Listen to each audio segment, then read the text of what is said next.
என்னல அந்த திருச்செந்தூர்காரி 2 நாள்ல வந்து காசு தரேன்னா இன்னும் ஆளே காணோம். ஆமா வண்டியை நல்லா கழுவி பெட்ரோல் மாத்தணும் சரியா போச்சு. இதுக்கு போய் 10,000 ரூபாய் மீட்டர் போட்டேன்னா எப்படி இல்ல? மாப்ள டிவிஎஸ் வண்டி வர மாதிரி இருக்கு.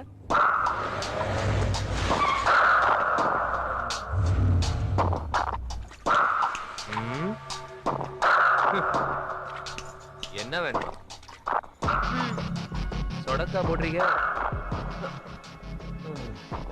இங்க கல்யாண வீட்டுக்கு எப்படி போகணும்? அது வந்து டிரைவர் கிட்ட சொல்லுங்க. அட்ரஸ் கூட நீங்க கேட்டுக்கிட மாட்டீங்களோ? அண்ணே சொல்லுங்க. அப்படியே நேரா போய் லெஃப்ட்ல திரும்பி ரைட்ல திரும்பி மறுபடியும் லெஃப்ட்ல திரும்பினீங்கன்னா ஒரு வேத கோயில் வரும். அதுக்கு 4வது வீடு தான் கல்யாண வீடு. ஊருக்கார கல்யாணம் ஒரு மாதிரியா தான் இருக்கும். இறங்கி உள்ள போய் பாருங்க. சரி அத நாங்க பாத்துக்கிறோம். அம்மா எல்லாரும் உங்களுக்காக தான் காத்துட்டு இருக்காங்க போல இருக்கு. யக்கோ சௌந்தரா தேவி அம்மா வண்டி வந்திருக்கு.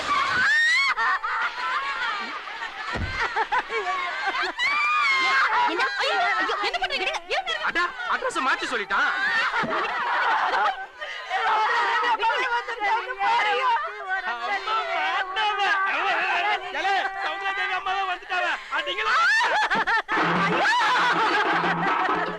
என்ன பெற்றாரா சாவே?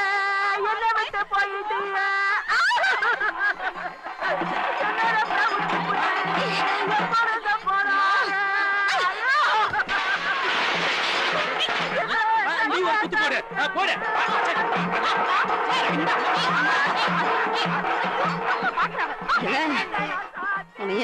என்ன பண்ணுது பாரு. என்ன பத்த ராசாத்தி என்ன விட்டு போயிட்டீங்க? கல்யாண வீடு இப்ப கருமாதி வீடு ஆயிடுச்சு.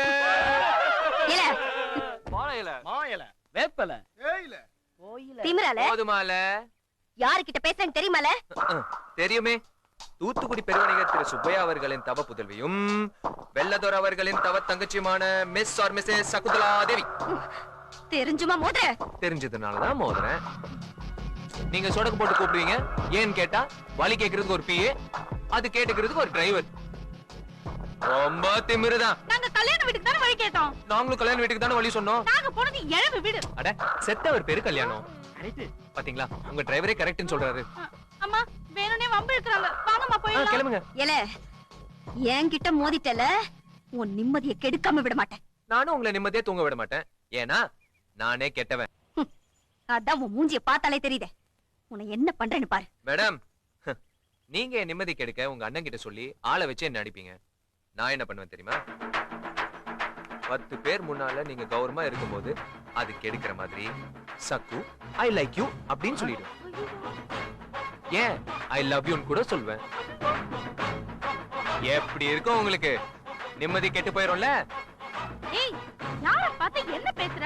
ஏன் உன் புருஷன் முன்னால உன்கிட்ட சொல்லுமா? அம்மா வந்துருங்கம்மா போயிடலாமா? என்ன எடவடமா பேசுற? இல்ல ஆம்பளைங்க கூட பிரச்சனைனா அடிதடி. இந்த மாதிரி அகங்காரம் பிடிச்ச ஆண்டிங்க கிட்ட இப்படி ஏடாகுளமா பேசினாதான் பயப்படுவாங்க. பார்த்தல நம்ம வசனத்தை கேட்ட உடனே பாய அடிச்சு வண்டியில ஏறி போறத. இனிமே நம்மள பார்த்தாலே 100 அடி தள்ளியே நிக்கும்.